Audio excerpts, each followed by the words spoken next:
In Taekwondo, if you walk into a dojang, you'll hear people kind of shouting. Not really screaming, but shouting a lot at the end of movements.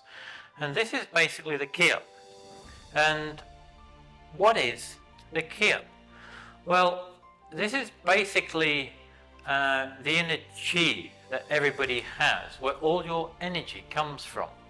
And it's basically just below your belly button or your navel, about 1 inch below there. And what happens is, when you Ki Hap, you're summoning your chi, and it's going through your body and exploding through your body and coming out basically as a yell.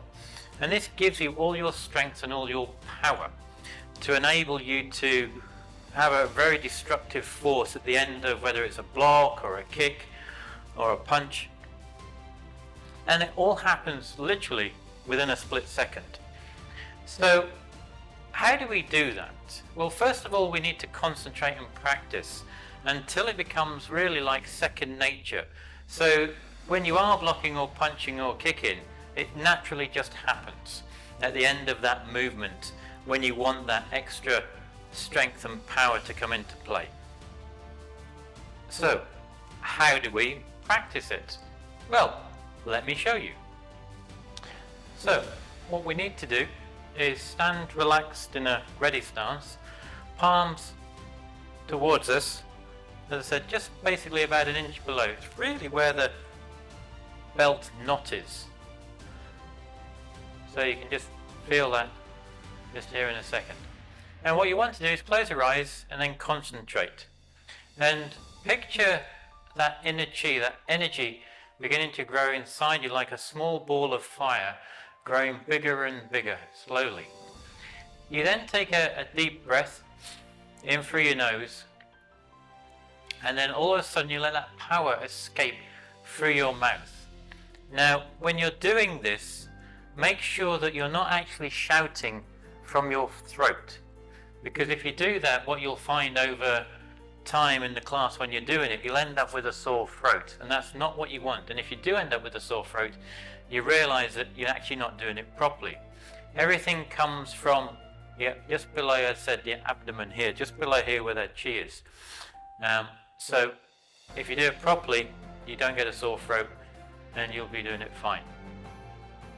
Now everybody does it and makes the sound slightly differently, but basically at the end of the day they're all very, very similar. So don't be worried about how you sound, because everybody else is doing the same thing as well in the class. So all you've got to do is just go and try and keep practicing, and then once you're comfortable with doing the chi properly, is then just add it to your move, punch, block, kick, to give you that extra power that you need at the end of the day. And what I just want to do is show you exactly what I mean, just like this. So I'm just closing my eyes. I can focus on my chi, just to where the belt is. I can feel it as I go. When I Ki Hap, you can feel the tension coming here. So I'm just going to relax, close my eyes and focus.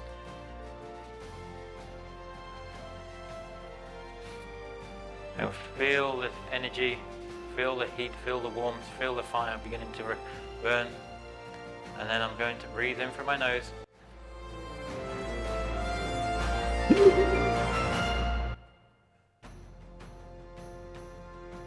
Make sure you breathe in through your nose, because you can't do chi, a Ki Hap, without any air, oxygen. It needs to come out. So make sure, I said, you breathe when you're doing anything, whether it's a punch or a block. Just before you're going to release that chi, make sure you've always breathed in through your nose to release it. For example, if we're going to do a punch, I'm standing here ready to go and do my punch. At the end of the day, I'm ready, I'm looking. I come in here, so at the same time I'm moving, everything is coming up and coming out. And everything comes from here up and out. I'm not shouting from my throat. It's coming from inside here. And there we are. So I hope this is a bit helpful for you, and I look forward to seeing you again soon. If you want, just check out that next video that's coming along. I'm sure that will help you. As always, until the next time, 감사합니다.